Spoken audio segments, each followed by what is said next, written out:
In a Wyoming gun club dominated by elite marksmen, a soft-spoken bakery owner was about to face their most brutal dismissal yet. What started as a charity shooting competition took a shocking turn when they came face-to-face with Elena Alvarez's rifle. Elena Alvarez wasn't your typical small-town baker. For 3 years, she had spent her evenings at an abandoned gravel pit, known for her perfect cinnamon bread, and her desperate need for control after a violent break-in shattered her sense of safety. When she encountered Connor Hensley and his circle of sponsored shooters mocking her vintage equipment, she had no idea she was walking into a confrontation that would expose years of hidden mastery. Elena's steady hands, the same ones that shaped dough before dawn, would deliver a 600-yard shot that would lead to a complete transformation of her carefully anonymous life. What began as a quiet attempt to raise money for the crumbling library would become a journey from shadows to spotlight. The shooting community of Pinebrook would never be the same after discovering that excellence had been hiding in plain sight, measuring flour and perfecting her aim in equal measure. Before we jump back in, tell us where you're tuning in from, and if this story touches you, make sure you're subscribed, because tomorrow I've saved something extra special for you. The alarm never had a chance to sound. Elena Alvarez had been awake since 3:30 a.m., her internal clock as precise as the measurements she used for her sourdough starter. In the pre-dawn darkness of her small apartment above Corazon Bakery, she listened to the familiar sounds of Pinebrook, Wyoming stirring to life. The distant rumble of the grain elevator, the soft padding of Muffin's paws as her golden retriever shifted position on the braided rug, the whisper of wind through the cottonwoods that lined Main Street. By 4 a.m., Elena was downstairs in her kingdom of flour and warmth. The bakery's industrial ovens had been preheating for an hour, filling the space with the kind of heat that seemed to chase away more than just the autumn chill. She moved through her morning routine with the methodical precision that had made Corazon Bakery a quiet legend in their small town. The place where the cinnamon bread could make grown men weep and the coffee cake had once stopped a bitter custody battle when both parents realized they'd rather share weekend mornings here than fight in court. Muffin settled into her usual spot beside the flour bins, golden fur catching the amber light from the vintage Edison bulbs Elena had installed when she first took over the space 6 years ago. The old dog's presence was a comfort, a reminder that some things in life asked for nothing more than consistency and gentle affection.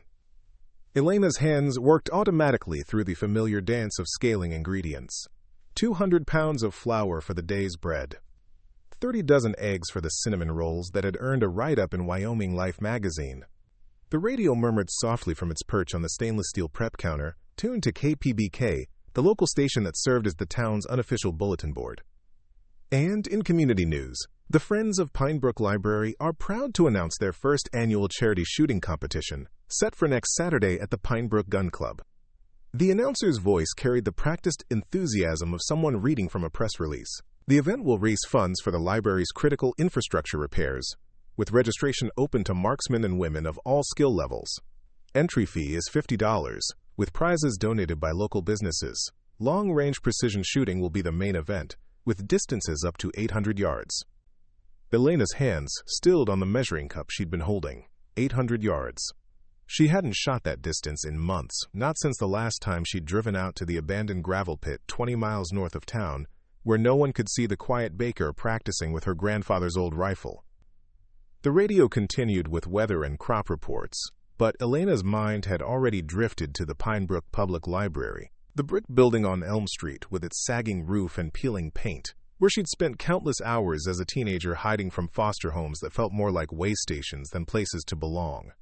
Mrs. Chen, the head librarian then, had never asked questions when 15-year-old Elena would arrive with a backpack full of library books and stay until closing, reading in the corner chair by the history section where she could see both entrances and feel safe. The library had been more than shelter, it had been transformation. In those quiet stacks, Elena had discovered Julia Child's Mastering the Art of French Cooking, and spent hours copying recipes by hand, dreaming of a future where she could create something beautiful and nourishing. She'd found books on small business management, on bread chemistry, on the healing power of creating spaces where people could gather and feel welcomed.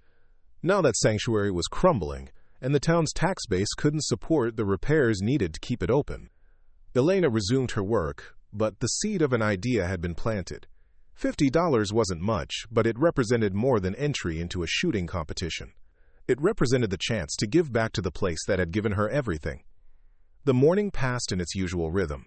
The first customers arrived at 6 a.m. sharp, Jake Morrison for his black coffee and blueberry muffin before his shift at the power plant, followed by the courthouse clerks, who always ordered Elena's empanadas for their office breakfast meetings.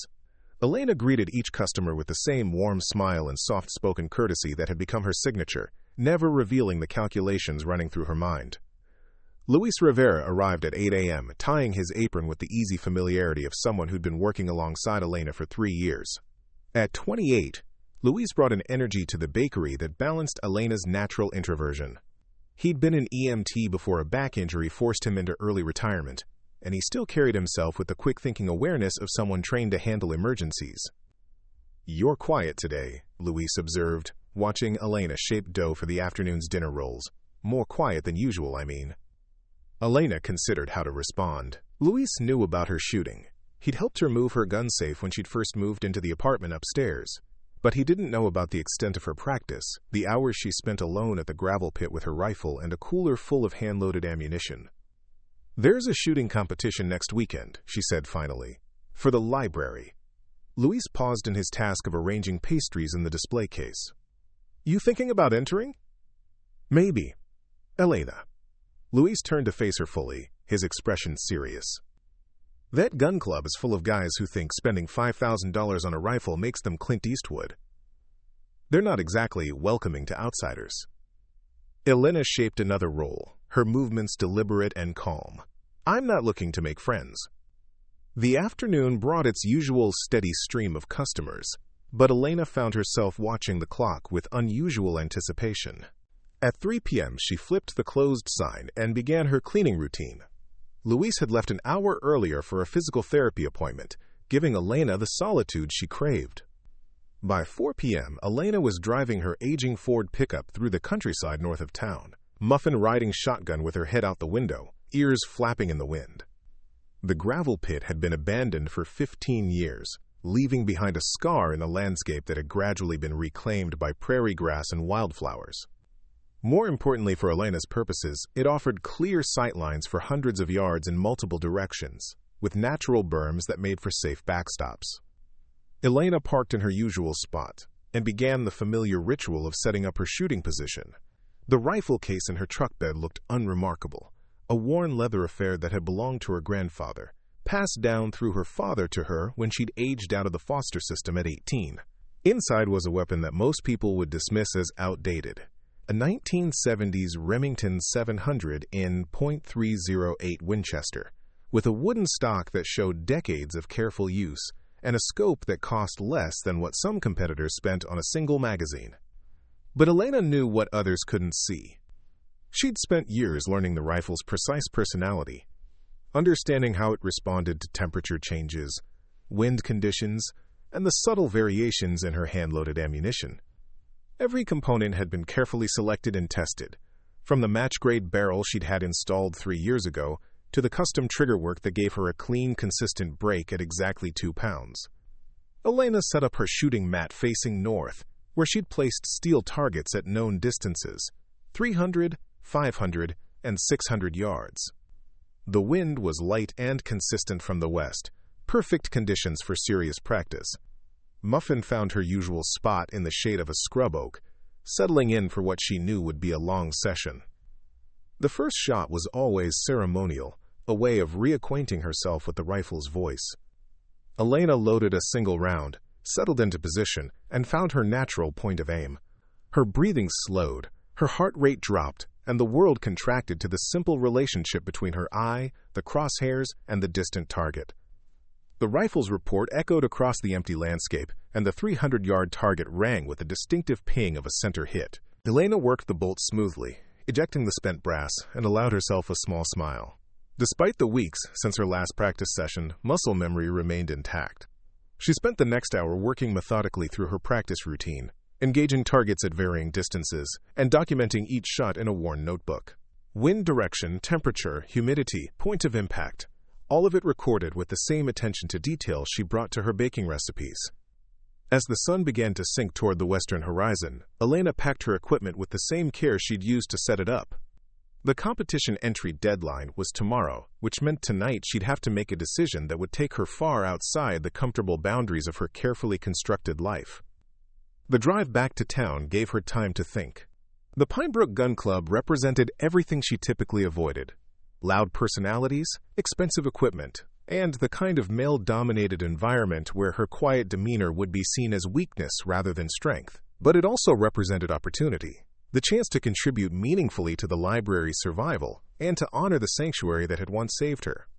Back at the bakery, Elena climbed the narrow stairs to her apartment, Muffin's claws clicking on the wooden steps behind her. The space was small but perfectly arranged, with built-in bookshelves lining one wall and a kitchen that flowed seamlessly into a living area dominated by a worn leather chair and reading lamp. Elena opened her laptop and navigated to the Pinebrook Gun Club's website. The competition registration form was straightforward enough, but the list of previous winners made her pause. Names she recognized from local newspapers: men with military backgrounds and professional sponsorships. The kind of shooters who treated precision rifle work as a public performance rather than a private discipline. She hesitated for only a moment before filling out the form. Under Classification, she selected Open Division Long Range Precision. Under Previous Competition Experience, she left the field blank. As she clicked Submit, Elena felt the familiar flutter of anxiety that came with stepping into unfamiliar territory, but beneath it was something stronger. A quiet certainty that she belonged wherever excellence was valued, regardless of who might think otherwise. The confirmation email arrived within minutes, along with instructions for equipment inspection and a range safety briefing scheduled for Thursday evening. Elena read through the requirements carefully, making notes about what she'd need to prepare. Her rifle would need to pass a basic safety inspection, and she'd need to demonstrate proficiency at various distances during a qualification round. That night, Elena lay in bed listening to the sounds of her small town settling into sleep, Muffin a warm presence at her feet. Tomorrow would bring the usual rhythm of early rising, baking, and serving customers. But now there was something else on the horizon, a challenge that would require her to step out of the shadows and into a spotlight she'd never sought. The library deserved no less than her best effort, and Elena Alvarez, for all her quiet ways, had never been content with anything less than perfection. Thursday evening arrived with the crisp clarity that made Wyoming autumns legendary.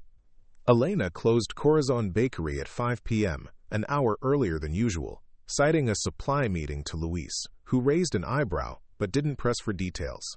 She'd spent the afternoon in a state of controlled anxiety, burning through her usual routines with mechanical precision while her mind cataloged everything that could go wrong at the gun club.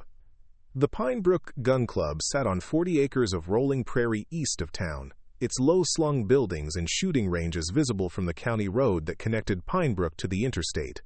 Elena had driven past it countless times over the years, noting the expensive trucks in the parking lot and the sound of gunfire that carried on the wind, but she'd never had reason to turn into the gated entrance. Tonight was different. Tonight, she belonged here, at least on paper. Elena parked her Ford between a lifted Chevy with custom paint and a spotless BMW X5 that looked like it had never seen dirt. Her truck, reliable but showing its age, seemed to shrink between its more expensive neighbors. She gathered her rifle case and shooting bag, took a steadying breath, and walked toward the clubhouse. The building's interior was everything she'd expected: dark wood paneling, trophy cases filled with gleaming awards, and photographs of grinning men holding rifles that cost more than most people's cars. A stone fireplace dominated one wall, surrounded by leather chairs that had probably hosted decades of post-competition celebrations. The air carried the scent of gun oil and old leather, masculinity distilled into architecture. A handful of men clustered around a registration table, their conversation punctuated by the kind of easy laughter that comes from long familiarity.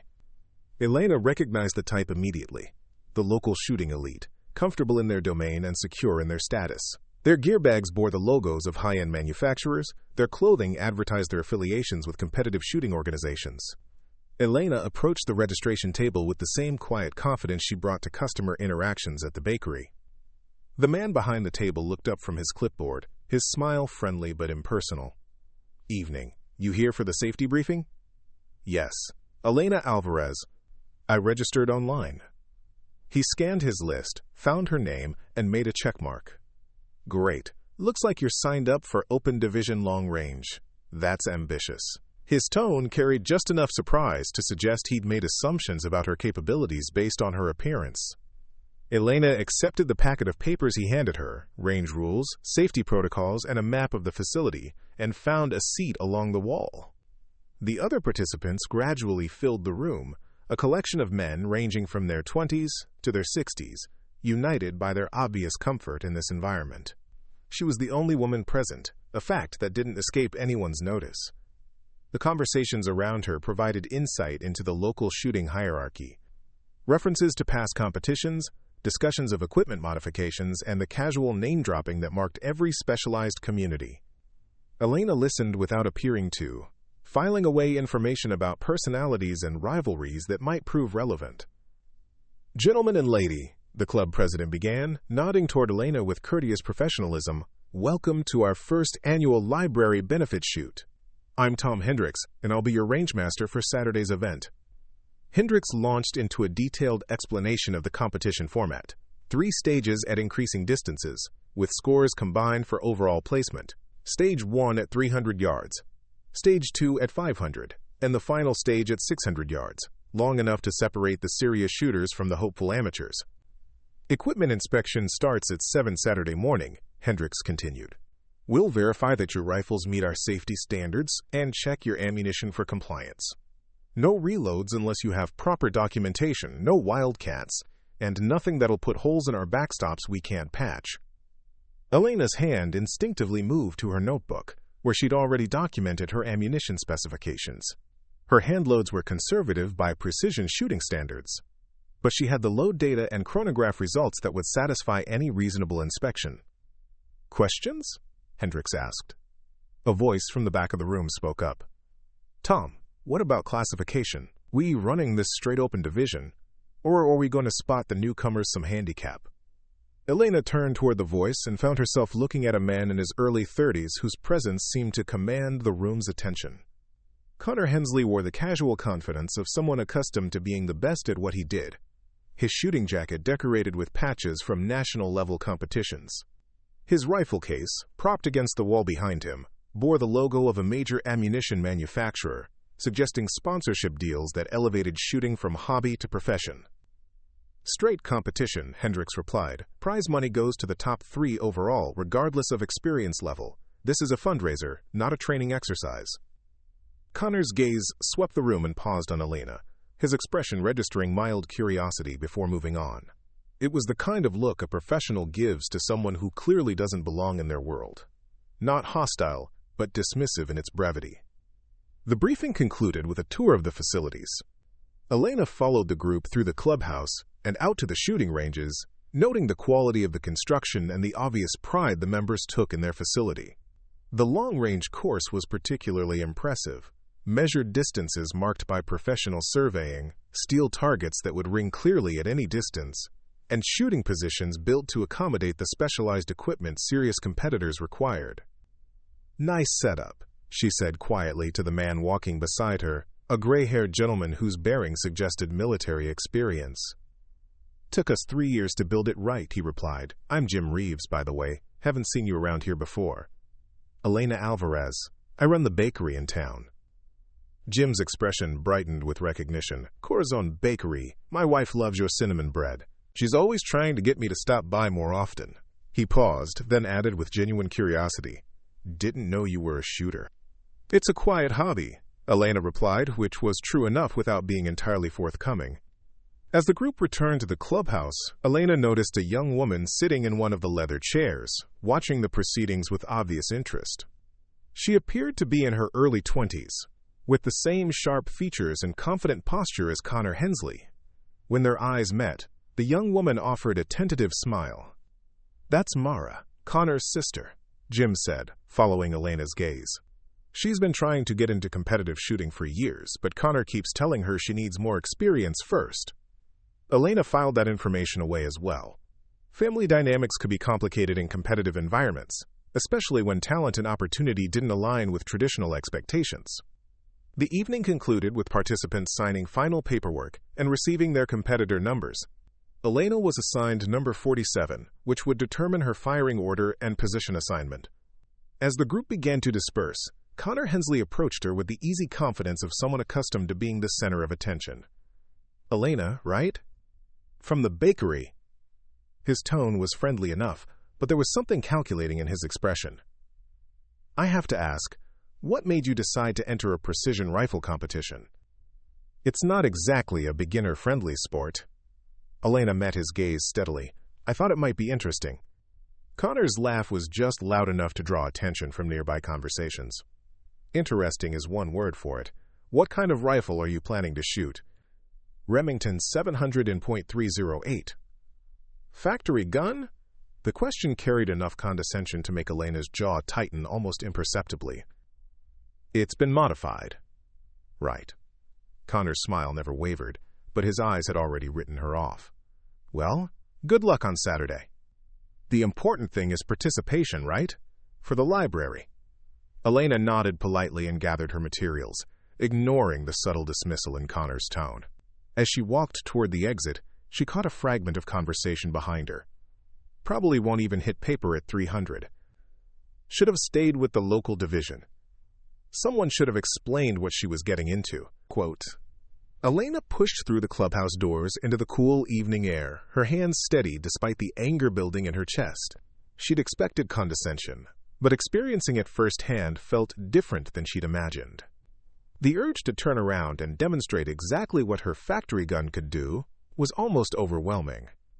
Instead, she walked to her truck and carefully loaded her equipment. Tomorrow was Friday, which meant prep work for the weekend's baking schedule and the familiar rhythm of serving customers who knew her as the quiet woman who made the best cinnamon bread in Wyoming. Saturday would bring a different kind of challenge entirely. As Elena drove back toward town, she caught sight of Mara Hensley in her rearview mirror, walking toward a small sedan parked at the far edge of the lot. For just a moment, their eyes met through the windshield, and Elena saw something unexpected. Hope. As if Mara was already imagining possibilities that her brother couldn't see. Elena smiled to herself as she turned onto the county road. Saturday was going to be very interesting indeed. Friday passed in a blur of concentrated preparation. Elena rose even earlier than usual, arriving at the bakery at 3 a.m. to begin the extended prep work needed for Saturday's early closure. She'd told Luis she had personal business to attend to, which was technically true, though far from the complete picture. By 4 a.m., she was scaling ingredients for twice her normal production, hands moving through familiar motions while her mind ran through shooting fundamentals. Breathing, trigger control, follow-through, the mental checklist that would matter more than expensive equipment when the moment of truth arrived. Luis arrived to find Elena pulling her third batch of cinnamon bread from the ovens, the kitchen already thick with the scent of cardamom and brown sugar.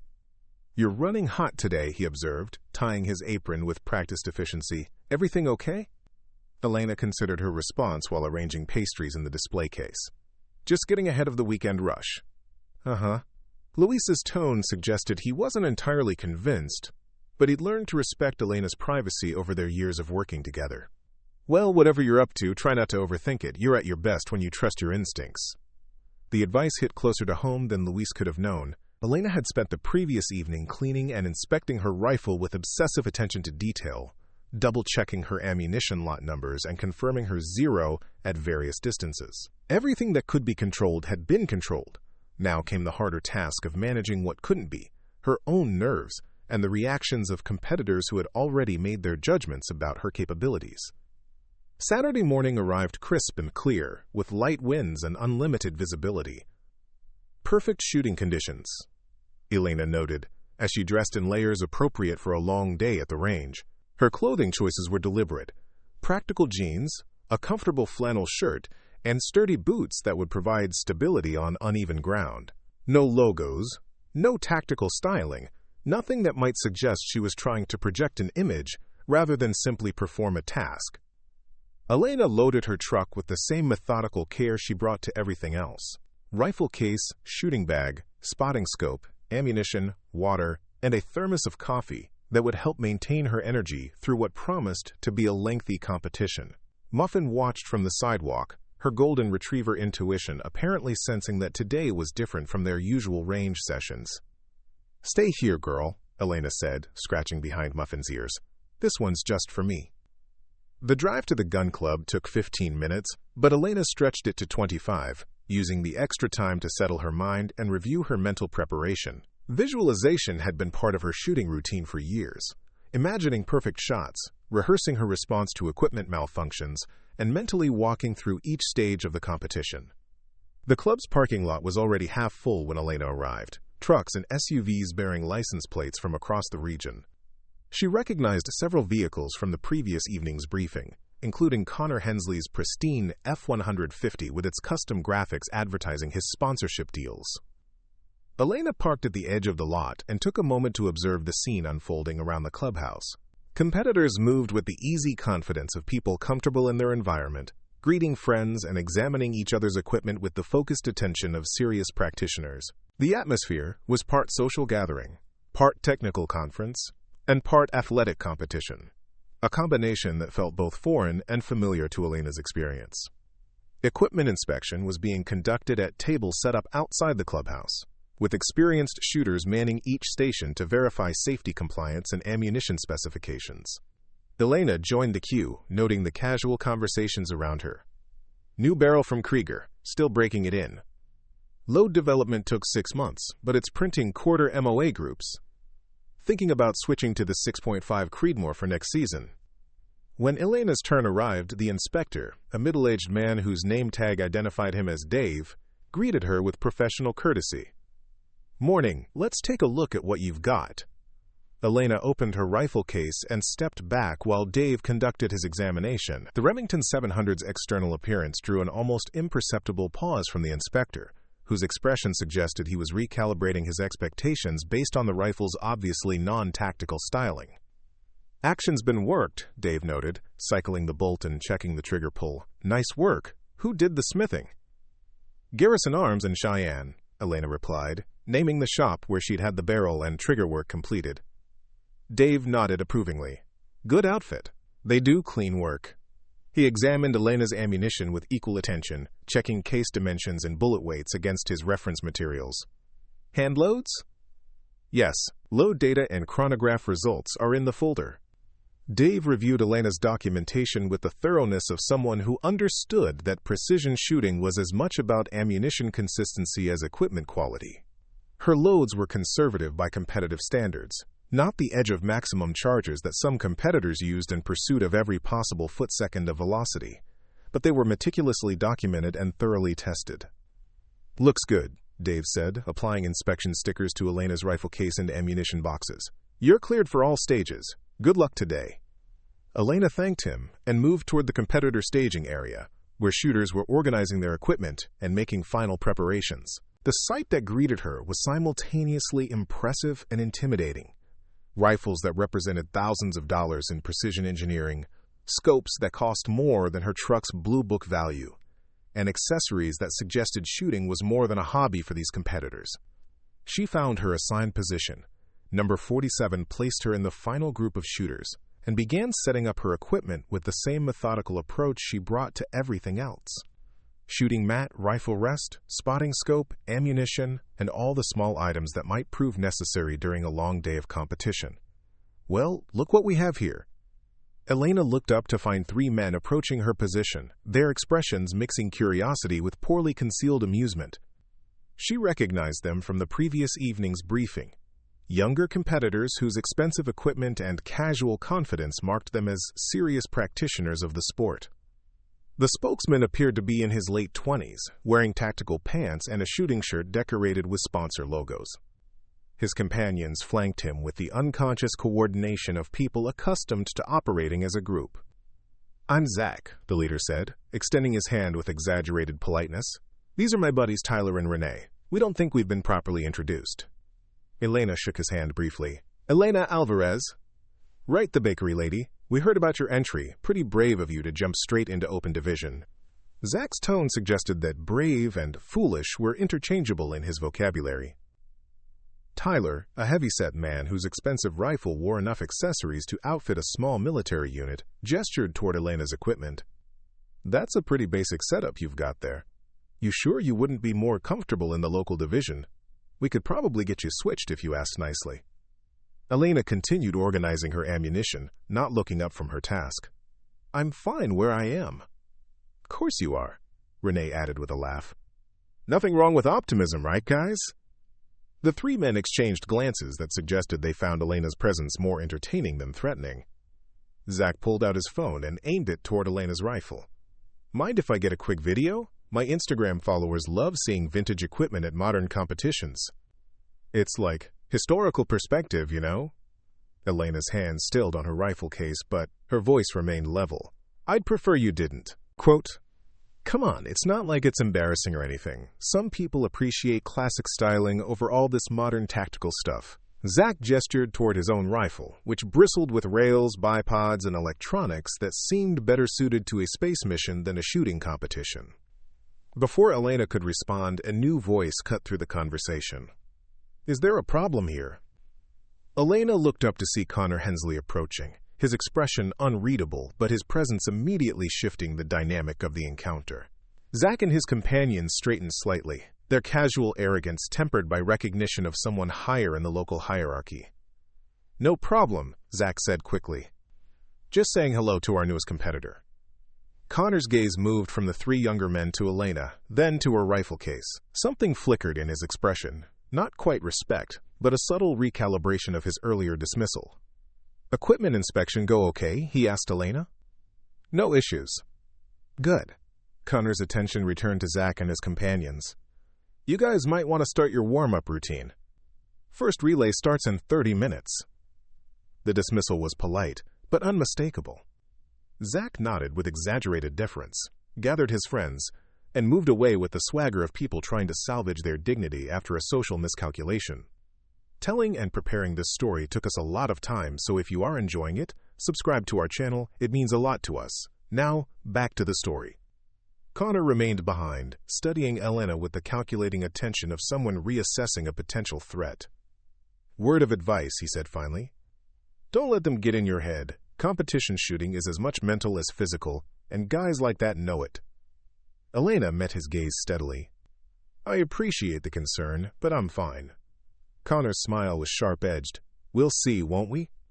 As Connor walked away, Elena noticed Mara Hensley watching from the spectator area, her expression intense with concentration as she observed the interactions around her brother. When their eyes met, Mara offered a small wave that Elena returned with a nod. The first relay was called to the firing line, 10 shooters who would engage the 300-yard targets in the competition's opening stage. Elena watched from the staging area, using the opportunity to study wind conditions and observe how different rifles and loads performed in the current conditions. The shooting was impressive, with most competitors placing their shots within the scoring rings of the precision targets. Elena noted the various shooting positions and techniques, filing away information that might prove useful when her turn came.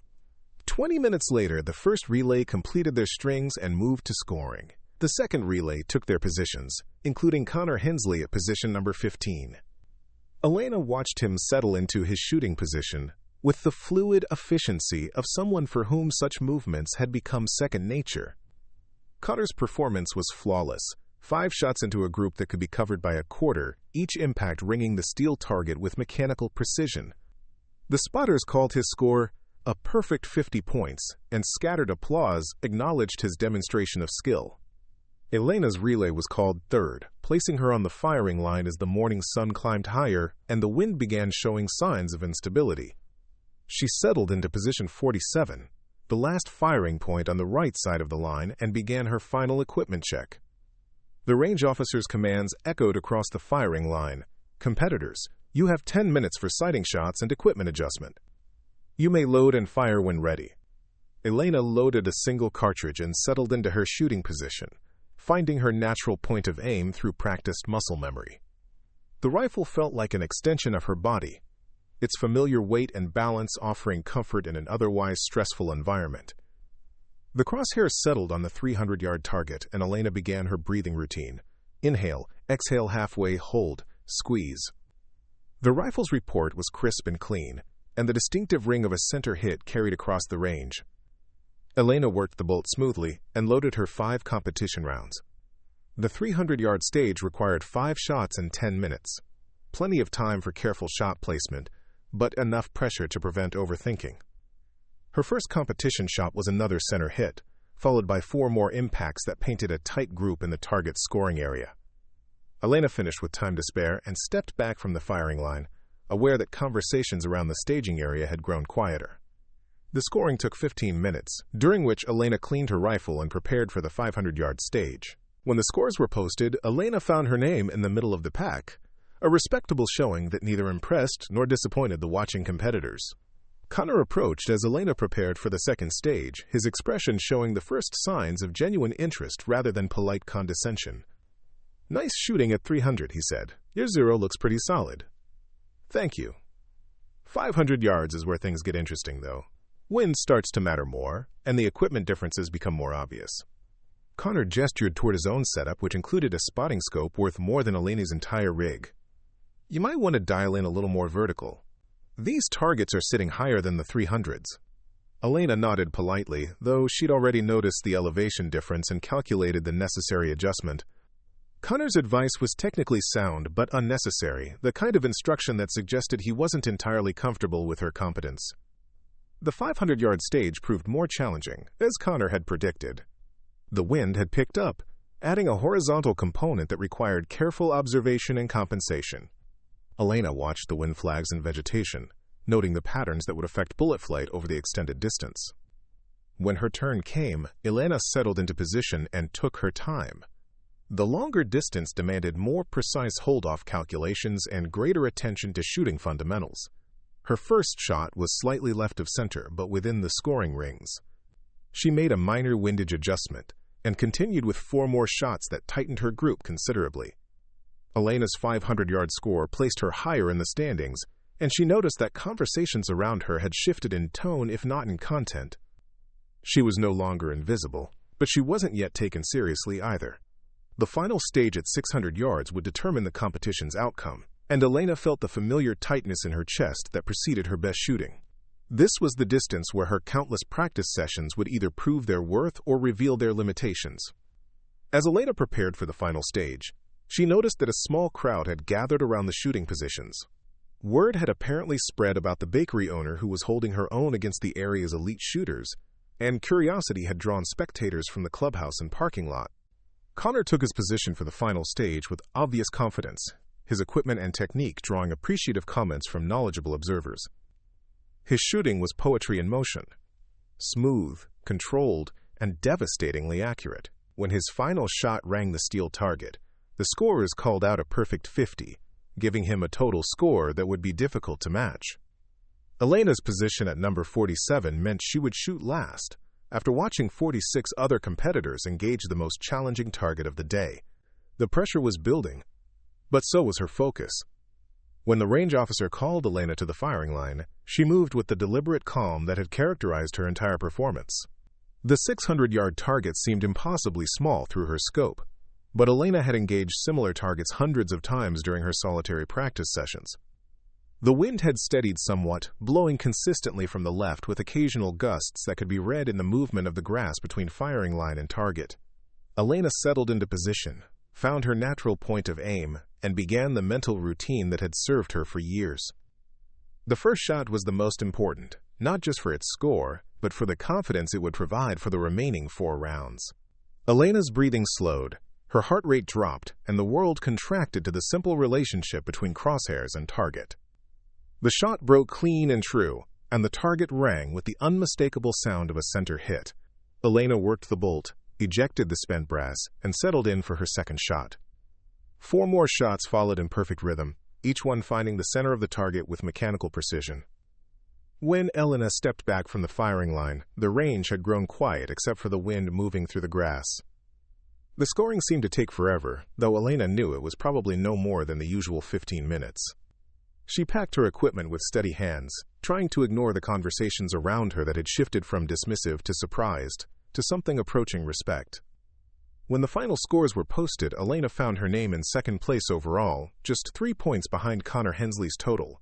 The margin was close enough to suggest that the competition could have gone either way, which made her performance all the more impressive to the watching crowd.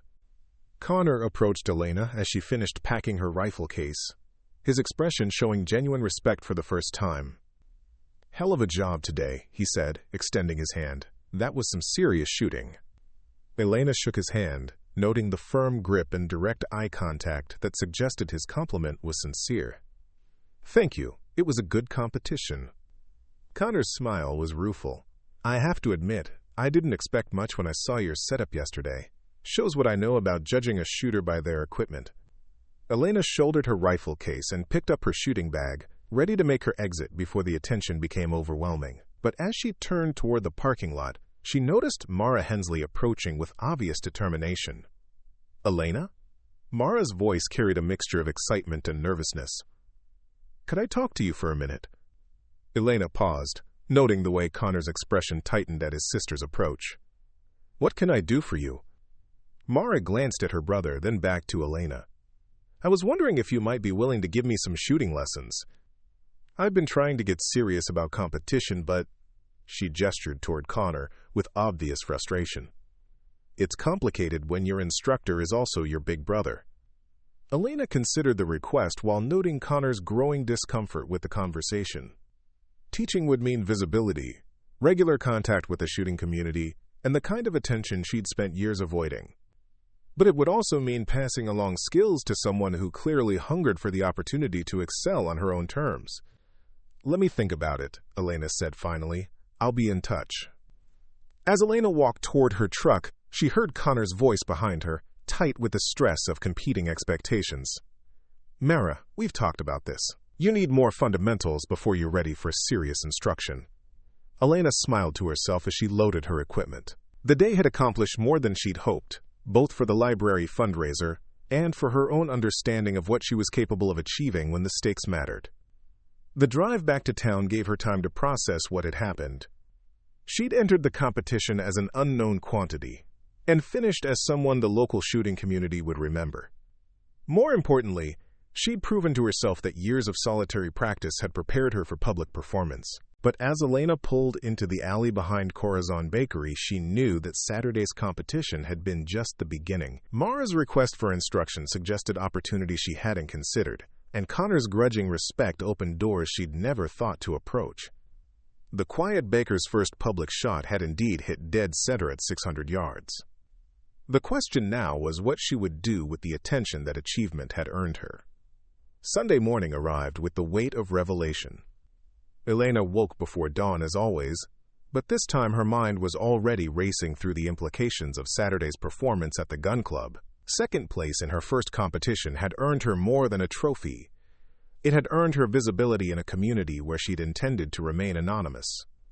The bakery felt different as she descended the stairs, Muffin padding behind her with sleepy contentment.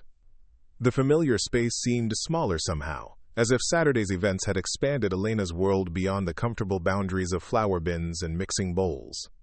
She moved through her morning routine mechanically, her hands shaping dough while her mind processed the reactions she'd witnessed at the range.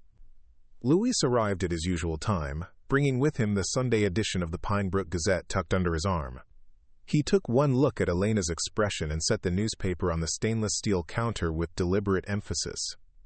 "So," he said, tying his apron with exaggerated casualness, "anything interesting happened yesterday at your personal business?" Elena glanced at the newspaper's front page and felt her stomach tighten. Above the fold, a color photograph showed her at the firing line, rifle shouldered, with the headline, "Local Baker Surprises Elite Shooters at Library Benefit Competition."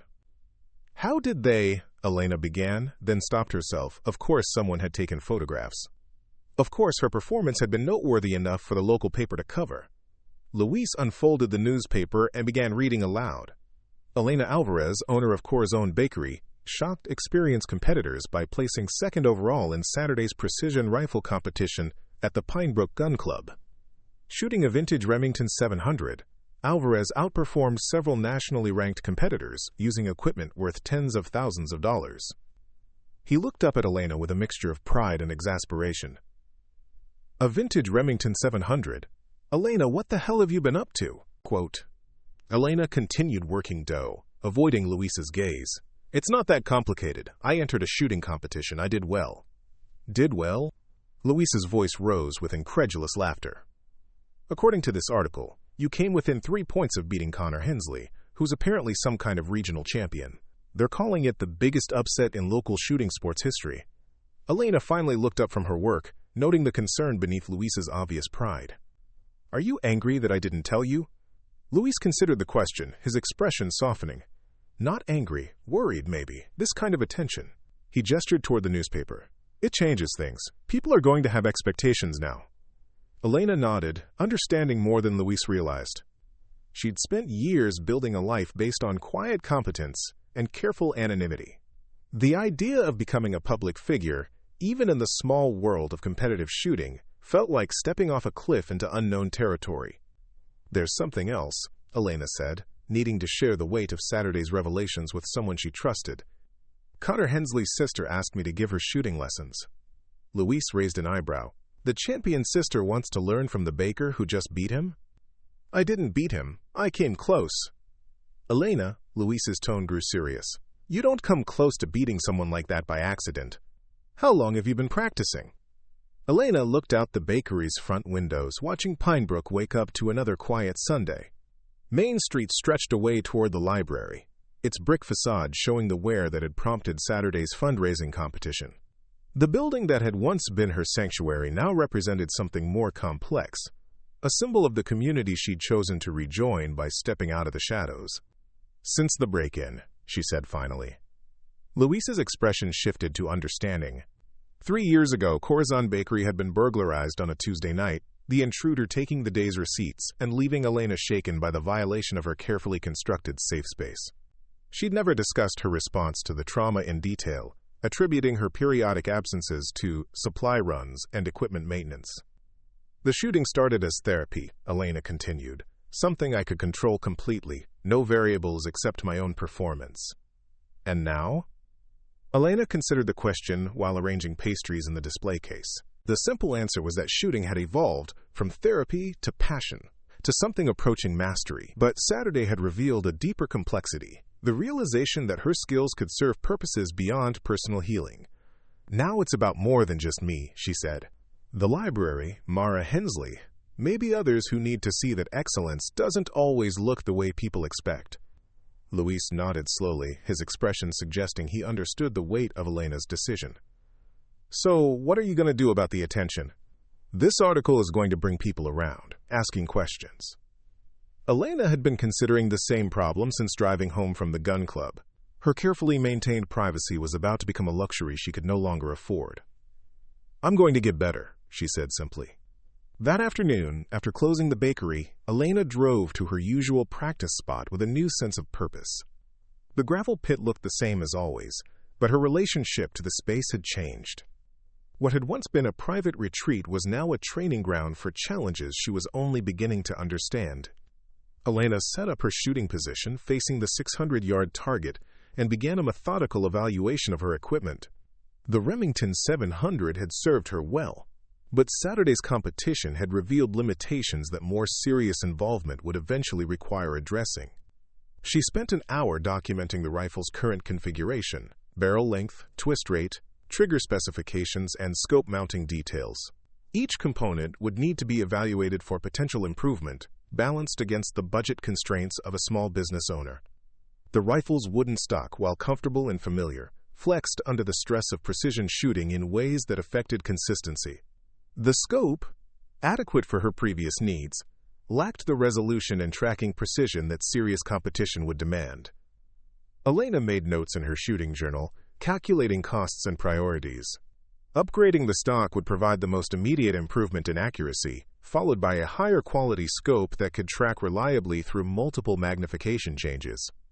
The financial investment would be significant, requiring careful budgeting and possibly touching the emergency fund she'd built up over years of careful saving. But Saturday had shown her what was possible when preparation met opportunity, and Elena had never been content with good enough when excellence was achievable.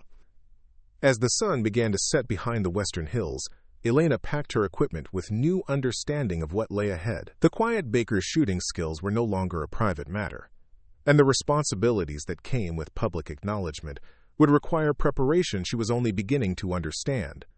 The drive back to town gave her time to process the day's revelations. Luis's concern was valid, Attention would bring both opportunities and complications. But Elena had learned years ago that hiding from challenges only postponed the inevitable moment when they would have to be faced. By the time she reached Corazon Bakery, Elena had made her decision. Tomorrow she would begin the process of upgrading her equipment and expanding her training regimen. Mara Hensley would get her shooting lessons, and Elena would accept whatever other opportunities arose from Saturday's performance. The quiet baker was ready to become something more. Wednesday evening brought unseasonably warm weather to Pinebrook, the kind of late autumn surprise that reminded residents why they'd chosen to make their lives in Wyoming's high country. Elena closed the bakery an hour early, citing inventory duties to Luis, who had grown increasingly perceptive about her evasions since Sunday's newspaper revelation. The Pinebrook Gun Club looked different in the golden light of early evening, less imposing than it had appeared during her first nervous visit. Elena parked near the clubhouse and noted the increased activity around the facilities. More vehicles than usual, more people moving between the buildings with the purposeful energy that suggested preparation for a significant event. Tonight's gathering was the final orientation before Saturday's main competition, the event that had grown from a simple library fundraiser into something approaching a regional shooting championship.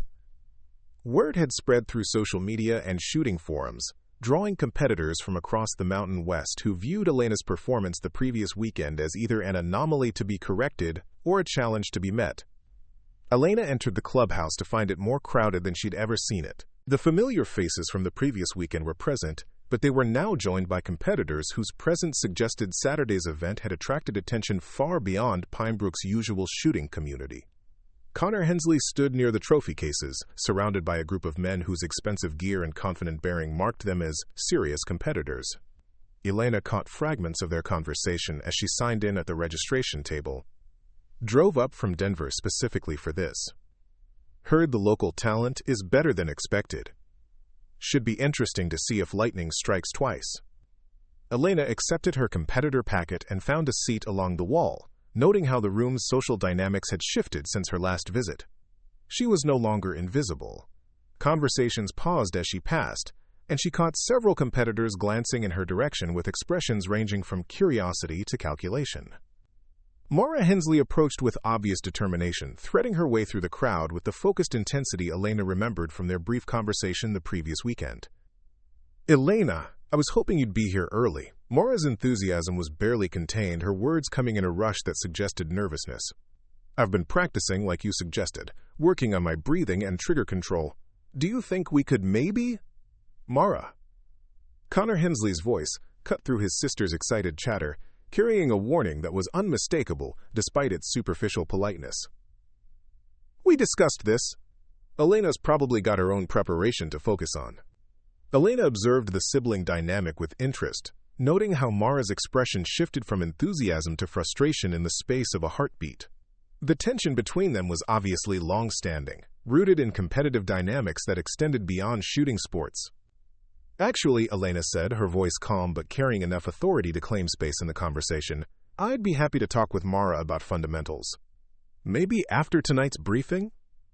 Connor's jaw tightened almost imperceptibly, but his response maintained its veneer of courtesy. "That's generous of you. Just remember that Mara's still learning. She might not be ready for advanced techniques." Elena met his gaze steadily. Everyone's ready to learn something. The exchange was interrupted by Tom Hendricks, calling the meeting to order.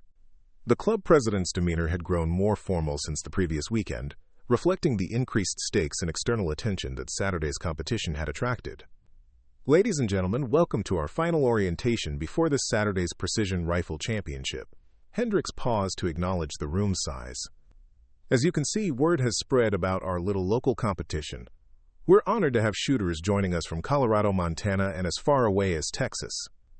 Elena felt the weight of attention shift in her direction as Hendricks continued his remarks. Several of the out-of-state competitors turned to look at her with undisguised curiosity, obviously connecting her presence with the reputation that had drawn them to Pinebrook. "This Saturday's format will be more challenging than last weekend's preliminary event," Hendricks announced. 4 stages instead of 3, with distances extending to 800 yards for our final challenge. Entry fees have been increased accordingly, with prize money totaling $5,000 for the top 3 finishers. Elena felt her stomach tighten at the mention of 800 yards. She'd practiced at that distance only a handful of times, always with mixed results that highlighted the limitations of her current equipment and the need for more extensive preparation. Hendricks continued with details about equipment inspection, range safety protocols, and logistics for what had clearly evolved into a much larger event than originally planned. Elena took notes automatically while processing the implications of what she'd heard. The preliminary competition had been one thing, a local event where her unexpected competence had been noteworthy but not necessarily threatening. Saturday's championship would be different, with serious money at stake and competitors who had traveled significant distances specifically to test themselves against the quiet baker, whose reputation had spread through the shooting community's informal networks. Lane assignments have been posted on the bulletin board, Hendricks concluded. Please check your position and familiarize yourselves with the course layout. We'll see everyone Saturday morning at 7 a.m. for equipment inspection. Elena joined the crowd moving toward the bulletin board, noting her assignment to lane 63, the absolute furthest position from the clubhouse and spectator areas. The placement wasn't accidental. Controversial competitors were often relegated to the margins of major events, minimizing their visibility and potential disruption of established hierarchies. "Looks like they stuck you way out in the boonies," a voice said behind her. Elena turned to find a woman in her 40s, examining the lane assignments with obvious amusement. Her shooting jacket bore patches from national-level competitions, and her presence radiated the quiet confidence of someone accustomed to performing under pressure. "Sarah Mitchell," the woman said, extending her hand. "I drove up from Tennessee after hearing about last weekend's excitement." Elena shook her hand, noting the firm grip and direct eye contact that suggested Sarah Mitchell was accustomed to being taken seriously in male-dominated environments. "You came a long way for a local competition," Elena observed. Sarah's smile was sharp-edged. "Local competitions are where you find the most interesting stories. Besides, I never pass up the chance to watch someone shake up the established order." Elena studied Sarah's expression, trying to read the intentions behind her apparent friendliness. Competitive shooting attracted personalities who thrived on psychological gamesmanship as much as technical skill, and Elena had learned to be wary of approaches that seemed too friendly too quickly. "Good luck on Saturday," Elena said diplomatically. "Same to you," Sarah replied, "though from what I hear, luck won't have much to do with it." As Elena prepared to leave, she noticed Mara Hensley hovering near the clubhouse entrance, with obvious expectation. Their earlier conversation had been interrupted, but Mara's expression suggested she hadn't forgotten Elena's offer to discuss fundamentals. Elena approached with the same careful consideration she brought to all potentially complicated situations. Mara's eagerness was obvious, but so was Connor's disapproval of his sister's interest in seeking instruction outside the family hierarchy. "You wanted to talk about shooting?" Elena asked. Mara nodded enthusiastically. "I've been working on the things we discussed, but I'm still having trouble with consistency. My groups are all over the place, and Connor says it's because I'm not following through properly." Elena considered how to respond without stepping directly into family dynamics that were clearly more complex than they appeared on the surface. "Consistency comes from repeating the same process every time," Elena said. "Maybe we could meet somewhere quiet where you can show me your current technique." Mara's face lit up with obvious relief. "That would be amazing." "When?" Elena glanced around the clubhouse, noting how many conversations had grown quiet as people strained to overhear her discussion with Connor Hensley's sister. "Tomorrow afternoon, after I close the bakery. Do you know where the old gravel pit is? North of town on County Road 15? Mara nodded eagerly.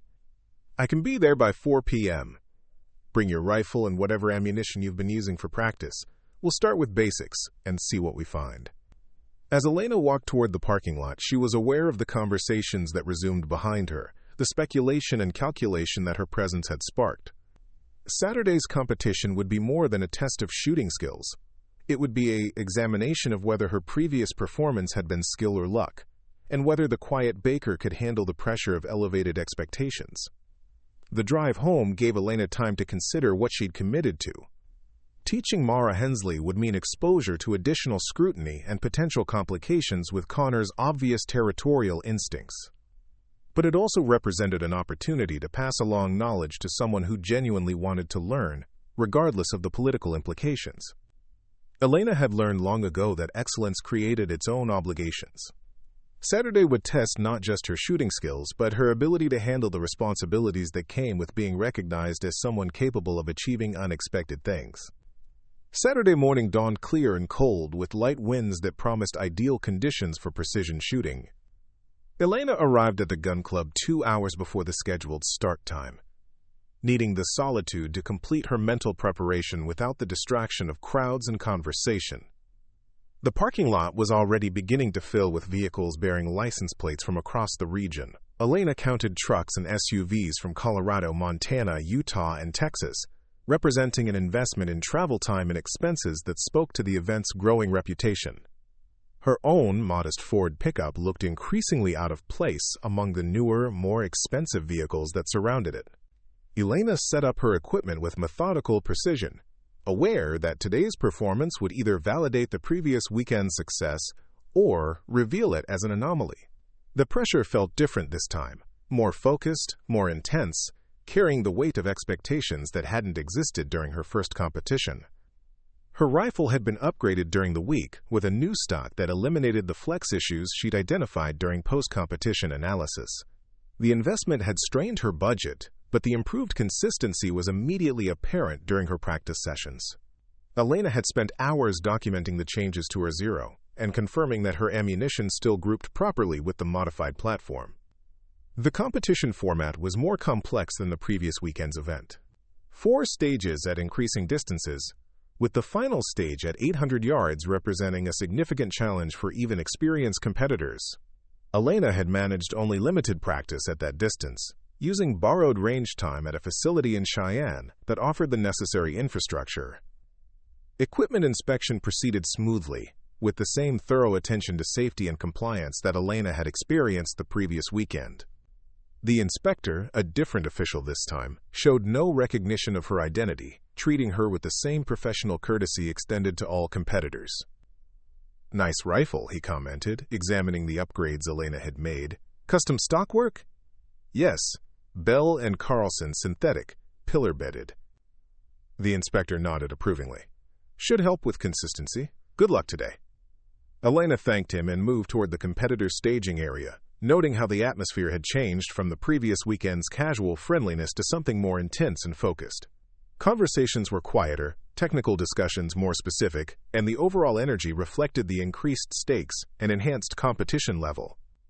Connor Hensley was holding court near the clubhouse, surrounded by competitors and spectators who seemed drawn to his combination of proven ability and confident personality. Elena caught fragments of his commentary as she passed. "Key is reading the wind at distance. Most people overcomplicate the mental game. Experience counts for more than equipment at this level." Quote, Elena found her assigned position at lane 63, noting its isolation from the main competitor area and the additional walking distance required to reach the firing line. The placement was clearly intentional, designed to minimize her visibility and reduce potential distractions for the more established competitors. The first stage began with positions 1 to 20, allowing Elena to observe wind conditions and target presentation before her turn arrived. The 300-yard stage proved challenging for several competitors, with shifting wind conditions creating difficulties that hadn't been present during the previous weekend's more favorable weather. Elena used the observation time to study how different competitors approached the changing conditions. Some relied heavily on wind flags and environmental indicators, while others seemed to trust their instincts and experience. She noted which techniques appeared most successful and filed the information away for her own use. When the third relay was called to the firing line, Elena gathered her equipment and walked to position 63 with the same calm deliberation she brought to all challenging situations. The distance from the clubhouse meant fewer spectators, but she was aware of the attention focused on her position from competitors and officials who had positioned themselves to observe her performance. Elena settled into her shooting position and began her pre-shot routine. The 300-yard target looked larger through her upgraded scope, the improved optics providing clarity that helped her read wind conditions with greater precision. She loaded her first sighting shot and found her natural point of aim, beginning the breathing routine that had become second nature over years of practice. The shot broke clean and struck dead center, drawing a murmur of appreciation from the spotters. Elena worked the bolt smoothly and loaded her 5 competition rounds, settling into the rhythm that had served her well during countless practice sessions. Her first competition shot was another center hit, followed by 4 more impacts that painted a tight group well within the scoring rings. Elena finished with time to spare and stepped back from the firing line, aware that conversations around the staging area had grown noticeably quieter. The pattern continued through the 500-yard stage, where Elena's preparation and equipment upgrades proved their worth. Her 5-shot group was tight enough to draw attention from officials and competitors who had positioned themselves to observe her performance with professional interest.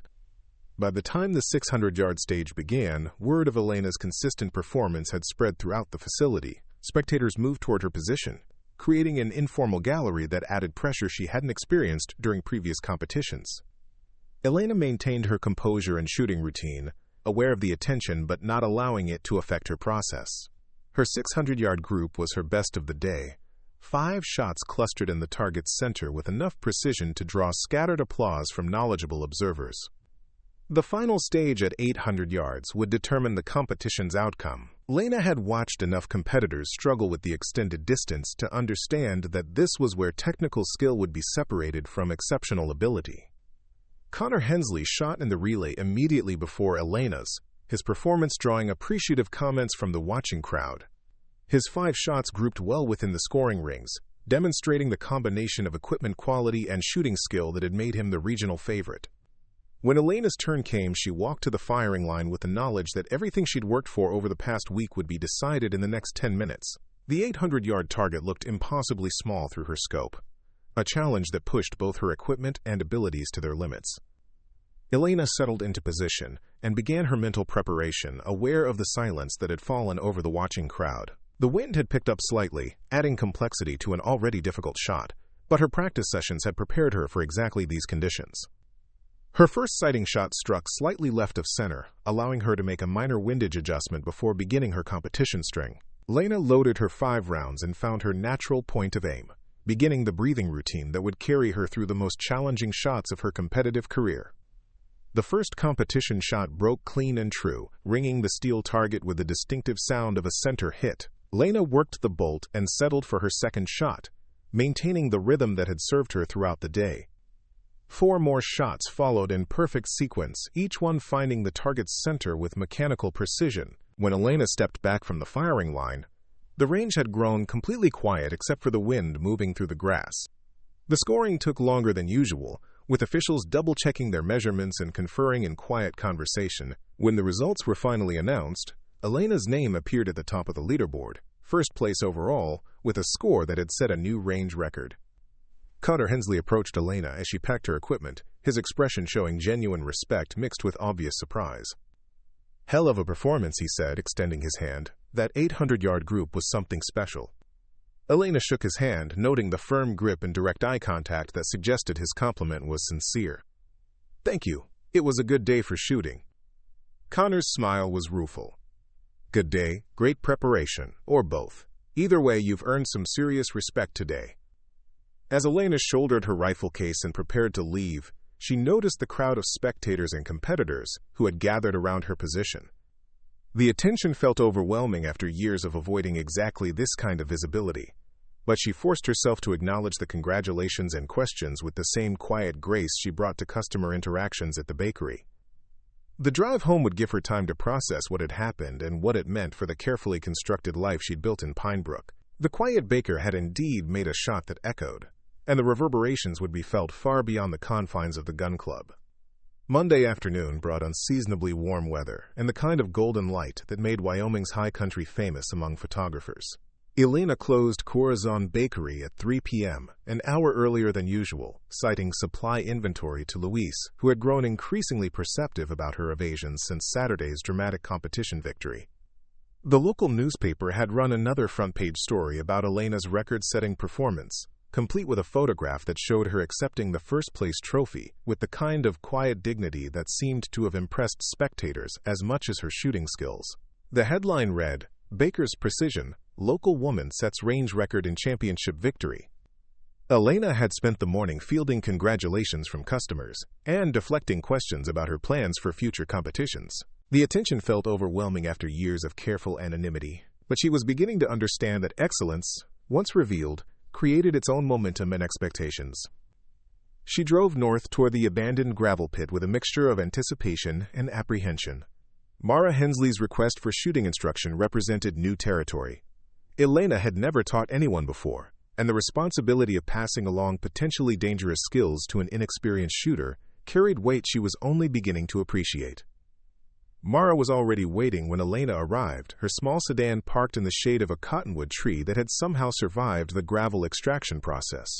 She stood beside her car with obvious nervousness, rifle case in hand and shooting bag slung over her shoulder.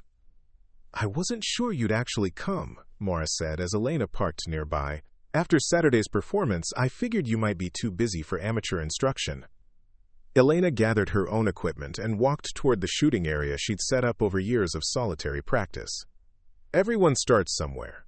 The question is whether you're willing to do the work." Mara's expression brightened with obvious relief. "I've been thinking about nothing else since Saturday. Watching you shoot, it was like seeing what's possible when everything comes together properly." Elena set up her spotting scope and shooting mat, noting how Mara observed every detail with focused attention. The young woman's eagerness was obvious, but so was her lack of systematic training. Her rifle case showed signs of heavy use, but her shooting bag contained the kind of random collection of accessories that suggested trial and error learning rather than methodical instruction. "Show me your rifle," Elena said. Mara opened her case to reveal a Savage Model 110 in .243 Winchester, a solid entry-level precision rifle that had been modified with a basic scope and adjustable stock. The rifle showed signs of careful maintenance, but Elena noted several issues that would limit its accuracy potential. "Nice platform," Elena said diplomatically. "What kind of groups are you getting at 100 yards? Mara's expression grew frustrated. "That's the problem. Sometimes I can get 3 shots into an inch, but other times they're all over the place." Connor says, "It's because I'm not following through consistently, but I can't figure out what I'm doing differently." Quote. Elena examined Mara's rifle more closely, noting the scope mounting system and trigger mechanism. Both showed signs of amateur modification that might contribute to consistency problems. But the greater issue was likely fundamental shooting technique, rather than equipment limitations. "Let's start with basics," Elena said. "Show me your normal shooting position." Mara set up her rifle on a borrowed bipod and settled into what she clearly thought was a proper prone position. Elena immediately saw several issues: improper body alignment, inconsistent cheek weld, and trigger finger placement that would affect shot placement regardless of equipment quality. "Your position is fighting the rifle instead of supporting it," Elena observed. "Here, let me show you." Elena demonstrated proper prone positioning, explaining how body alignment should create natural point of aim without muscular tension. She showed Mara how to achieve consistent cheek weld and sight picture, and how proper trigger finger placement could eliminate the lateral shot displacement that was probably causing her accuracy problems. "It feels awkward," Mara said, attempting to replicate Elena's position. "It will, until it becomes natural. Muscle memory takes time to develop, but consistency is more important than comfort at first." Elena spent the next hour working through fundamental shooting positions and techniques, noting how quickly Mara absorbed corrections when they were explained systematically rather than delivered as criticism. The young woman's eagerness to learn was balanced by genuine respect for the skills she was trying to acquire. "Can I ask you something?" Mara said during a break between shooting exercises. Elena nodded while cleaning her rifle barrel. "How did you get so good without anyone knowing?" "I mean, Connor's been shooting competitively for years, and he's never seen anything like what you did Saturday." Elena considered how to answer without revealing more about her personal history than felt comfortable. The isolation and self-reliance that had shaped her shooting development were products of circumstances she rarely discussed with anyone. "I had a lot of time to practice and nobody to impress except myself," she said finally. "Sometimes that's an advantage." Mara absorbed this response with obvious thoughtfulness. "Connor's always telling me what I'm doing wrong, but he never explains why the corrections matter or how they fit together. It's like he learned so long ago that he's forgotten what it's like to not know something." Elena recognized the dynamic Mara was describing. Expert knowledge could become so internalized that teaching it to others required conscious effort to break down processes that had become automatic. Connor's frustration with his sister's progress probably reflected his own inability to articulate skills he'd mastered through years of practice and competition. "Good teachers remember what it was like to be beginners," Elena said. "Let's work on your breathing routine." The afternoon progressed through systematic instruction in the fundamentals that Elena had refined over years of solitary practice. Breathing, trigger control, follow-through, and the mental routines that supported consistent performance under pressure. Mara proved to be an attentive student, asking intelligent questions and demonstrating gradual improvement as the concepts became more familiar. By the time shadows began lengthening across the gravel pit, Mara was grouping her shots with noticeably improved consistency. Her 5-shot groups at 200 yards had tightened from the scattered patterns she'd described to respectable clusters that suggested proper fundamental application. "This feels completely different," Mara said, examining her target through the spotting scope. "I can actually see what each shot is doing and why." Elena packed her equipment with the satisfaction that came from watching genuine learning take place. Teaching had proved more rewarding than she'd expected, particularly when the students showed both aptitude and appreciation for the skills being shared. "Same time next week?" Mara asked as they prepared to leave. Elena hesitated, considering the implications of regular instruction sessions.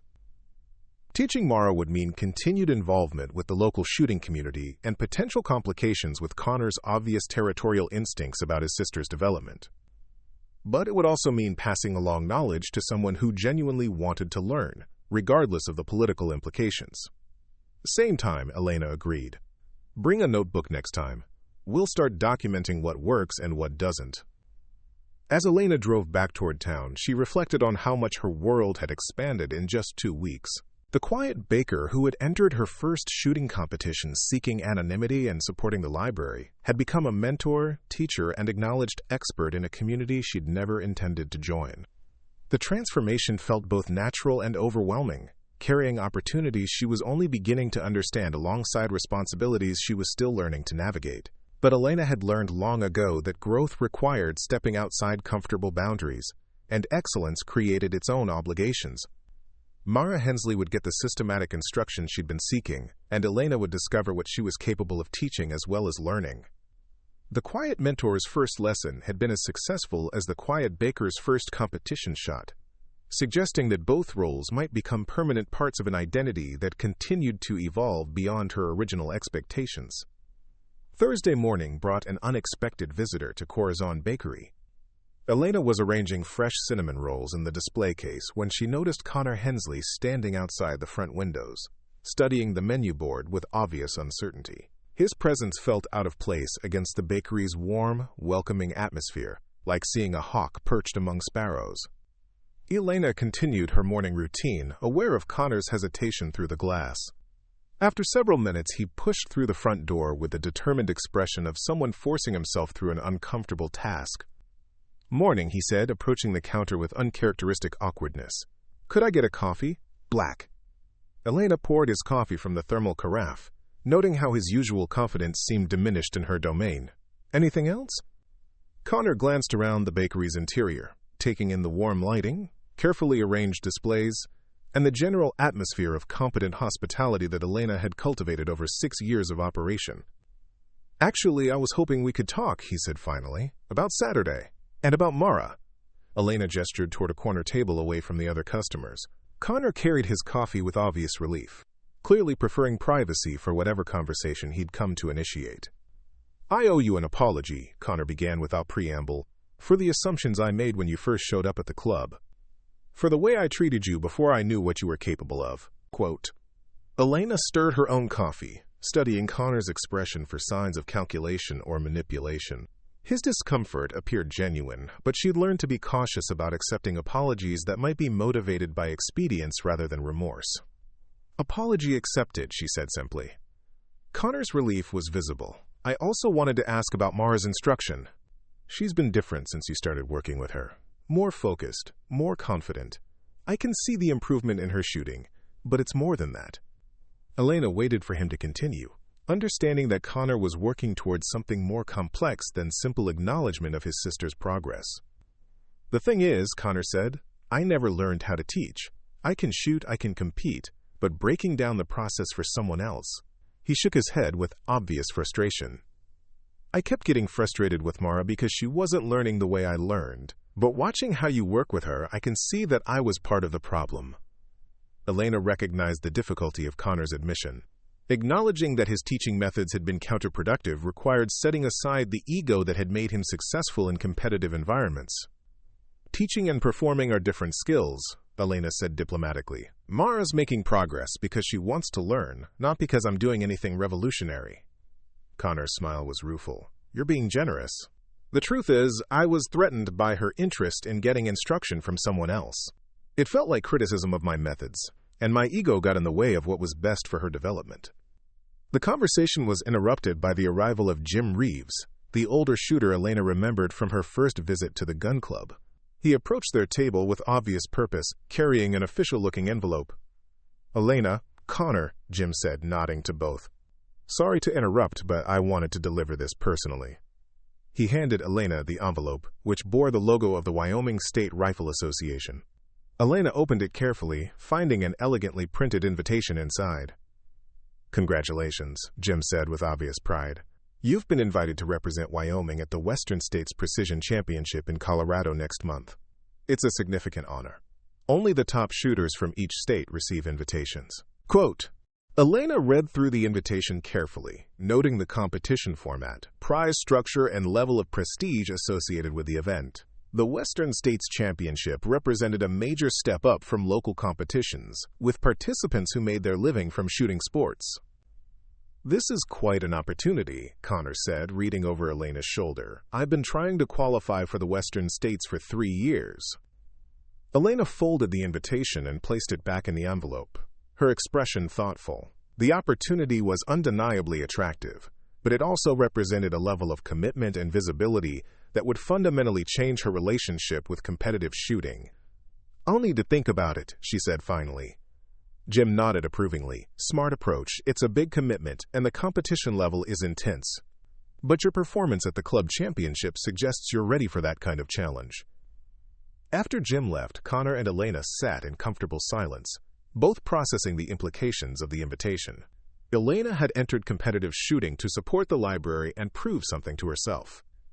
The Western States Championship represented validation from the broader shooting community, but also expectations that extended far beyond Pinebrook's boundaries. Can I ask you something? Connor said finally. What made you decide to enter that first competition? I mean, nobody goes from complete unknown to range record holder without years of serious preparation. Elena considered how much to reveal about her journey. The isolation, the trauma that had driven her to seek control through precision shooting, and the countless hours of solitary practice that had prepared her for public competition. I needed to see if the work I'd been doing privately meant anything in a public setting, she said, and I wanted to help save the library. Connor's expression suggested he understood there was more to the story, but he respected her privacy by not pressing for additional details. Whatever your reasons, you've changed things around here, he said. Not just the shooting, but the way people think about what's possible. Mara's not the only one who's been inspired by your example. Elena finished her coffee and prepared to return to work, but Connor's words stayed with her through the morning. The idea that her success might inspire others hadn't occurred to her during the focused preparation that had preceded her competitions. That afternoon, Elena received another unexpected visitor. Mara Hensley arrived at closing time, practically vibrating with excitement as she waited for Elena to finish her cleanup routine. I got accepted, Mara announced the moment Elena unlocked the front door. The junior development program for the state team. They want me to train with them next summer.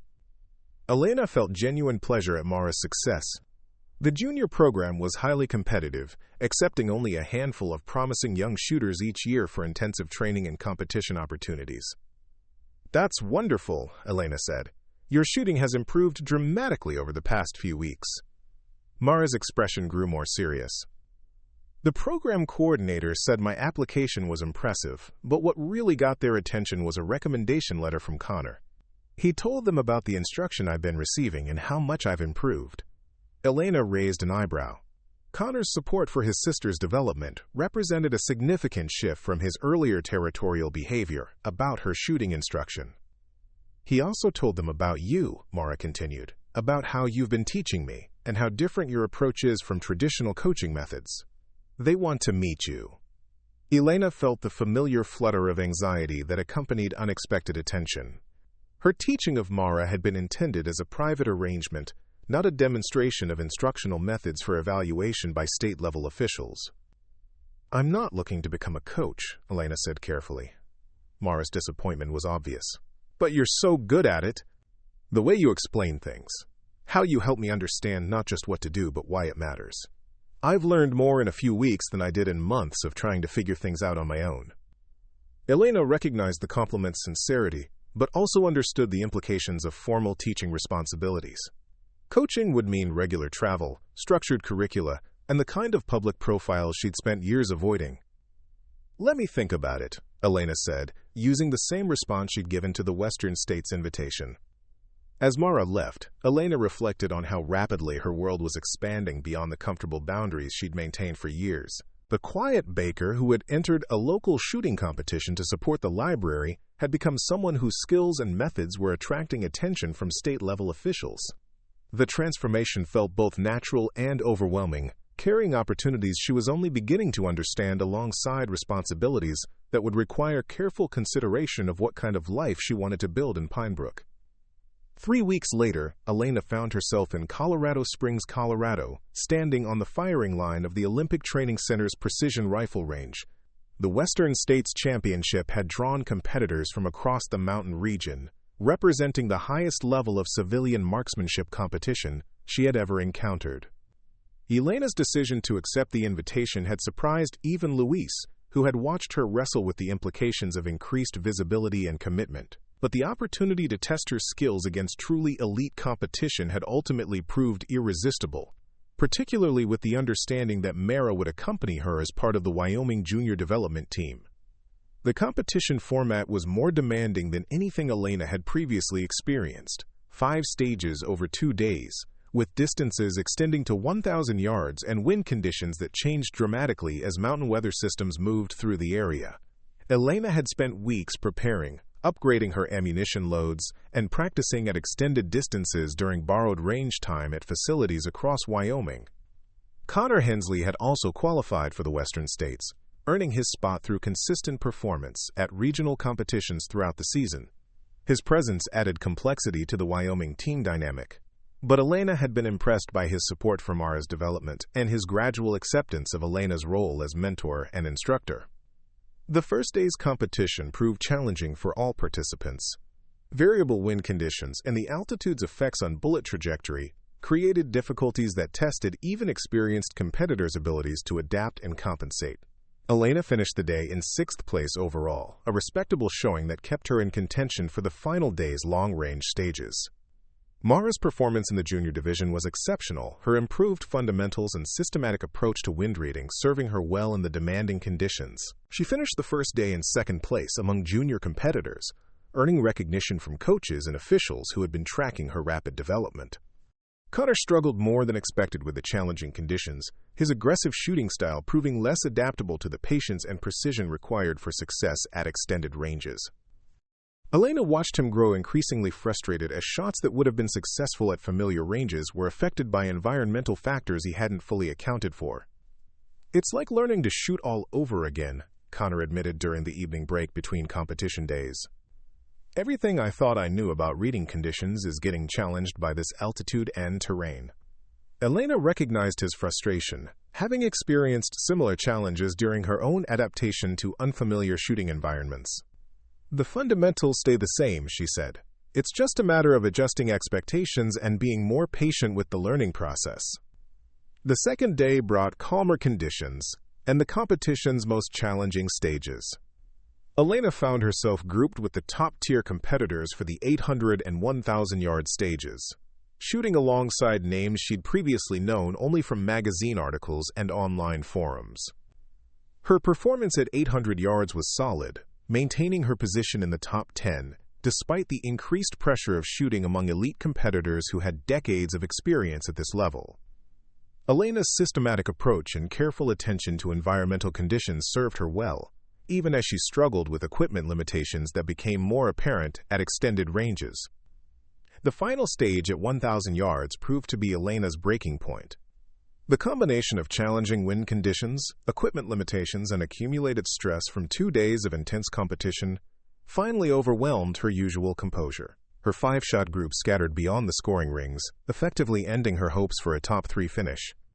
Elena stepped back from the firing line with the bitter taste of failure, her first significant competitive disappointment since beginning her shooting career. The rational part of her mind understood that reaching this level of competition represented remarkable achievement, but the perfectionist drive that had made her successful struggled to accept anything less than her highest standards. "Tough break," said Sarah Mitchell, the Tennessee shooter who had traveled to Wyoming for Elena's first major victory. "That wind shift on your 3rd shot was brutal, caught most of us by surprise." Elena nodded acceptance of the commiseration, while internally processing what had gone wrong. The equipment limitations she'd been managing successfully at shorter ranges had finally proven inadequate for the demands of 1,000-yard precision shooting. Her rifle and scope, perfectly adequate for regional competition, lacked the precision and consistency required for elite-level performance at extended ranges. More significantly, Elena recognized that her mental preparation had been insufficient for the pressure and duration of a major championship. The focus and composure that served her well in familiar environments had proven fragile under the accumulated stress of 2 days competing against the nation's best marksmen. Elena finished the competition in 8th place overall, a respectable result that earned recognition as the highest-placing first-time competitor, but fell short of the podium finish she had privately hoped to achieve. Mara's performance provided the bright spot in Wyoming's team results. Her systematic approach to fundamentals and careful attention to environmental conditions earned her 1st place in the junior division, along with recognition as the outstanding junior competitor of the championship. Elena watched Mara accept her trophy with genuine pride, understanding that her student's success represented the more meaningful achievement of the weekend. Teaching someone else to excel had proved more satisfying than her own competitive disappointment was devastating. Connor finished in 20th place, his struggles with adaptation to unfamiliar conditions serving as a reminder that expertise in familiar environments didn't automatically translate to success in new challenges. The drive back to Wyoming gave Elena time to process what she'd learned about her own capabilities and limitations. The Western States Championship had revealed the gap between regional excellence and national-level competitiveness, highlighting areas where further development would be necessary if she chose to pursue elite competition. More importantly, Elena had discovered that her greatest satisfaction came not from personal achievement, but from watching others succeed using principles and techniques she had helped them develop. Mara's victory represented validation of teaching methods Elena was still developing, suggesting possibilities she hadn't previously considered. By the time they reached Pinebrook, Elena had made peace with her performance and begun planning for what would come next. The quiet baker's journey from anonymity to elite competition had revealed talents and interests that extended beyond personal achievement, opening doors to contributions she was only beginning to understand. 6 months later, Elena stood in the renovated classroom of the Pinebrook Public Library, watching a diverse group of students arrange themselves around folding tables laden with shooting equipment. The Fundamentals of Precision Marksmanship class had grown from Mara's original request for instruction into a monthly program that drew participants from across the region. The library's restoration had been completed using funds raised through the shooting competitions Elena had helped organize, with the new community room serving multiple purposes including educational programs that connected with local interests and expertise. Elena's shooting classes represented one of several specialized instruction programs that had emerged from the community's recognition of hidden talents among its residents. "Good morning, everyone," Elena began, noting the mix of ages and backgrounds represented in today's class. "Before we head out to the range, let's review the safety protocols that make everything else possible." The student roster included Zach, Tyler, and Renee, the trio who had once mocked Elena's equipment but had become regular participants after witnessing her teaching methods. Their transformation from arrogant weekend warriors to dedicated students had been one of the program's most satisfying developments. Also present was Jim Reeves, whose decades of military experience hadn't prevented him from learning new approaches to precision shooting from Elena's systematic instruction methods. His presence provided credibility and support that helped legitimize the program among traditional shooting community members who might otherwise have been skeptical of unconventional teaching approaches. Mara Hensley served as Elena's assistant instructor, her rapid development and junior championship success providing inspiration for younger students while demonstrating the effectiveness of Elena's teaching methods. Her relationship with Connor had evolved into genuine partnership, with both siblings contributing their complementary strengths to the program's success. Ms. Alvarez asked a teenage girl whose parents had driven 50 miles for today's session, "How do you know when you're ready to move from basic positions to more advanced techniques?" Elena smiled at the question, recognizing the eagerness that had once driven her own development. "Competence comes before confidence," she replied. "Master the fundamentals completely before adding complexity. Solid basics will carry you further than advanced techniques built on weak foundations." The morning classroom session covered theoretical principles that would be applied during the afternoon's range work: ballistics, environmental factors, equipment selection, and the mental discipline required for consistent performance under pressure. Elena had developed the curriculum through trial and error, discovering that adult students learned differently than she had during her years of solitary self-instruction. Luis had joined the program as unofficial photographer and logistics coordinator, his natural organization skills proving invaluable for managing the equipment and safety requirements of teaching multiple students safely. His presence also provided Elena with emotional support during the stressful early days of public instruction, when her natural introversion struggled with the demands of group leadership. "Elena's teaching is different from anything I experienced in the military," Jim observed during a break between instruction segments. "She focuses on understanding rather than just memorizing procedures. Makes the learning stick better." Elena had heard similar feedback from multiple students, suggesting that her approach to instruction filled a gap in traditional shooting education. The systematic breakdown of complex skills into learnable components, combined with patient attention to individual learning styles, had proven effective with students who had struggled under more conventional teaching methods. The afternoon range session took place at the Pinebrook Gun Club, which had embraced Elena's program after recognizing its value for developing new members and improving overall shooting standards. Tom Hendricks had become one of Elena's strongest supporters, frequently citing the program's positive impact on club culture and safety standards. Elena watched her students work through shooting positions and techniques, providing individual correction and encouragement based on each person's specific needs and learning pace. The diversity of student backgrounds required flexible teaching approaches, but the fundamental principles remained consistent across all instruction. Connor Hensley arrived during the afternoon session, carrying a rifle case and wearing the easy confidence that had become his trademark since accepting his role as program supporter rather than territorial competitor. His relationship with Elena had evolved from skeptical rivalry to mutual respect, built on recognition of their complementary strengths and shared commitment to developing shooting sports in their community. "How's the new group looking?" Connor asked, observing the students' progress with professional interest. "Promising," Elena replied, noting how several students had already begun demonstrating improved consistency compared to their morning baseline performance. "That teenage girl has natural talent that reminds me of Mara at the same age." Connor nodded approvingly. "Any chance she might be interested in the junior development program?" Elena had been thinking the same thing, recognizing potential that could benefit from more intensive instruction and competition opportunities. The identification and development of promising students had become one of the program's most rewarding aspects, providing pathways for continued growth beyond basic instruction. "I'll talk to her parents about possibilities," Elena said. The day concluded with students documenting their progress in individual shooting journals, a practice Elena had adapted from her own development methods. The written record helped students track improvement and identify areas requiring continued attention, while providing Elena with insight into each person's learning process and challenges. As students packed their equipment and prepared to leave, Elena noticed Mr. Avery Chen approaching with a familiar package under his arm. The retired librarian had become a regular visitor to shooting classes, his fascination with the intersection of precision, discipline, and learning drawing him to observe Elena's teaching methods. "I brought something for the library archives," Mr. Chen said, unwrapping a framed photograph that showed Elena at age 16, reading quietly in the library's corner chair. "I found it while organizing old records. Thought you might like to see where this journey began."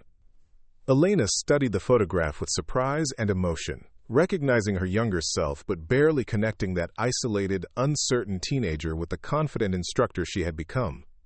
The transformation seemed impossible and inevitable simultaneously, shaped by circumstances and choices that had led from that corner chair to this classroom. We'd like to create a display about community members who found their calling through library resources, Mr. Chen continued.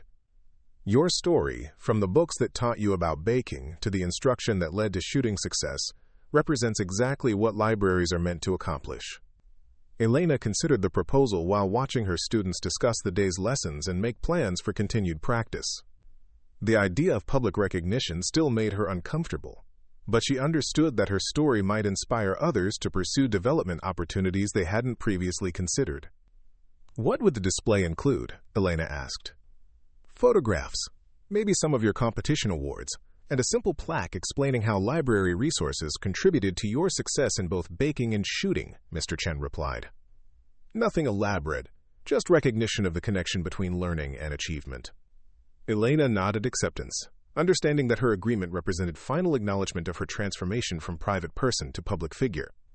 The quiet baker who had once hidden among the library stacks had become someone whose example might encourage others to pursue their own unexpected talents. As the last students departed and Elena began packing her own equipment, she reflected on how completely her life had changed since that first nervous visit to the gun club. The journey from anonymity to recognition had been neither planned nor entirely comfortable, but it had revealed capabilities and satisfactions she never could have imagined. Muffin waited patiently in the truck, her golden retriever presence providing the same comfort and grounding she had offered throughout Elena's transformation. Some things, Elena realized with satisfaction, remained wonderfully unchanged despite all the growth and recognition that had reshaped her world. The drive home took Elena past Corazon Bakery, where tomorrow would bring the familiar rhythm of early rising, baking, and serving customers who now knew her as both the woman who made exceptional cinnamon bread and the teacher who helped people discover their own precision and potential. Elena Alvarez had indeed been ignored as the quiet baker, right up until her first shot hit dead center at 600 yards. But the legacy shot, the one that truly mattered, had been fired in a classroom where she helped others find their own targets and develop the skills to hit them consistently. But Quiet Baker's greatest achievement wasn't personal success, but the understanding that excellence shared becomes excellence multiplied, creating ripples that extend far beyond any individual accomplishment. Up next, we have 2 more incredible stories that are waiting for you. Just click the image you want to watch and it will take you there. If you enjoyed this video, make sure to subscribe. It would mean a lot.